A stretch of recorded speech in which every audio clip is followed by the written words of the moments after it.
The second half of lesson 15 is an exercise that actually looks easier than it is. The techniques involved are not complicated. You've already played them. In the right hand, we have stepwise motion, single independent strokes incorporating the upper manual. In the left hand, we have jumping thirds at a double vertical. The problem is putting these two together. If you like, you can play them hands separately, but that's not going to be the hardest part of this exercise. What I would recommend instead is perhaps playing just one bar at a time. This whole exercise was designed for you to practice independence.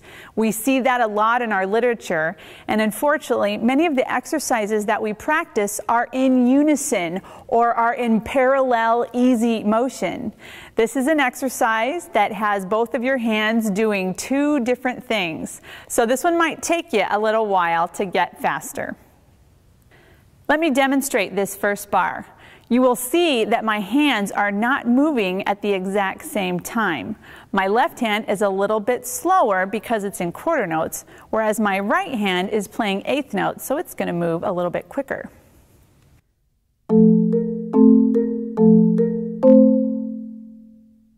That measure wasn't so bad, but let's look at measure 2. All of a sudden, my left hand has to do some weight shifting because I'm incorporating that B flat.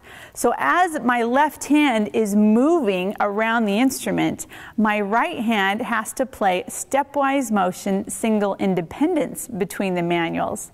This one's a little bit trickier than measure 1.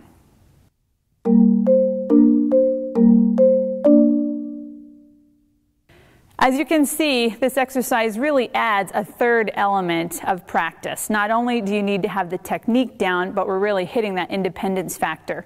Play a measure at a time. If you need to, wait a couple of beats between measures and move on. Slowly but surely, you'll be able to make this more fluid.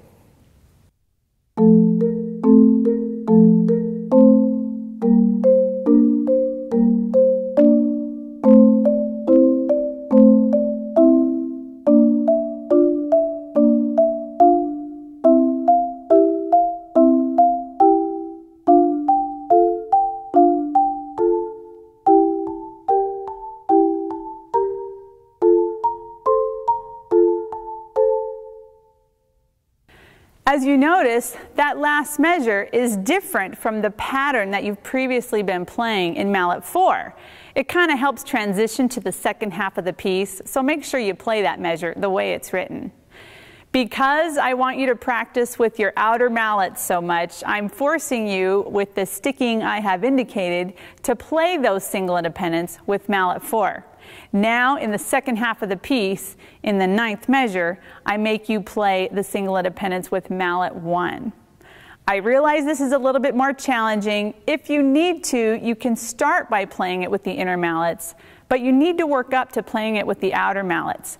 It's in the literature. You are going to have to play a melodic line with your outer mallets, so you need to be practicing that at some point.